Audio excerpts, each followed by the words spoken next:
If your grandparents are anything like mine, they did not run to the store every time they needed something for the garden, like we're more apt to do. They looked around the house, saw what they had, and used what they had. Well, chances are pretty good they didn't have the 2-liter plastic soda bottles that are so ubiquitous today, but since we have them, let's use them. Let's say you're going to plant some seedlings early in the year, before things have warmed up quite to the full potential. You want to make sure your young plants aren't damaged. Simply cut the bottom out of a 2-liter soda bottle and slip it over the plant. That'll take care of it during those cool evenings. You can also trick the plant into thinking the soil is warmer than it is, or you can warm up that soil by cutting the bottom out of one of those 5-gallon or 1-gallon buckets that we gardeners seem to have so many of. Simply cut it out of the bottom, cut a little slit down the middle so you can fit it around like a collar, put it around your plant, the sun hits it, heats up the soil, just gives it a little added boost early in the year. So many people tell me, oh boy, I wish I could have all these wonderful plants and vegetables and eat a red, ripe, juicy tomato, but I live in an apartment or a condo or a mobile home park, and we just don't have the space for it. Nonsense, you do have the space for it. For example, tomatoes. You gotta grow your own tomatoes. Here's what we've done. First of all, look at this, how light it is. This is one of those new plastic pots that's made to look like a fine ceramic piece.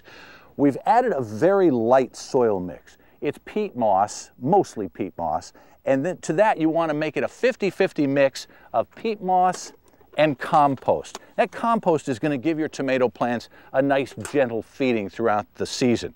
Now remember, there's a problem with tomatoes called blossom end rot. It will ruin the best tomato crop. And it also is very tricky because you get to the end of the tomato season, your tomatoes are looking great, and just about the time you think, okay, I'm gonna go pick it and put it on a nice fresh turkey sandwich, and you look at it and the bottom is all brown. It's called blossom end rot. That happens when the plant doesn't take up enough calcium.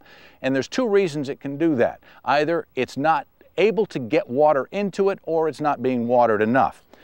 If a plant doesn't have enough calcium in the soil, it can't take up water. So what we do is add something called agricultural gypsum. About half a cup or so to a tomato plant in a container should be plenty. Work it into the soil around the root zone of the plant, and then simply plant your tomato on top of it.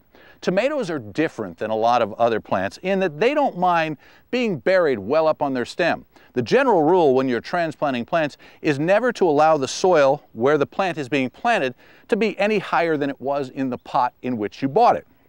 It's not the same with tomatoes. Feel free to dig it nice and deep so that the soil reaches a couple of inches up into the stem. It'll sprout new roots from that spot, and once your plant is in the ground, it's a little bit stronger that way. Now, as far as water, make sure you have some sort of drainage in your pot to where it will bleed down into a tray below it so that you don't ruin your deck or your patio, and so that the water doesn't settle in the bottom of the pot. Make sure you water your tomato well. Now, the goal is to water it once a week. But since it's in a pot, this pot can heat up quicker than the soil around it. So make sure you check it and go down deep in that soil and make sure the soil is moist. If it ever dries out, your tomato's going to suffer and you'll get that blossom end rot. So make sure the soil is nice and evenly watered at least once a week, but during the week, check it another time to make sure it hasn't dried out too much. And then by the end or middle of summer, these will be on your table, and they won't have come from a grocery store. They'll come from your very own container vegetable garden.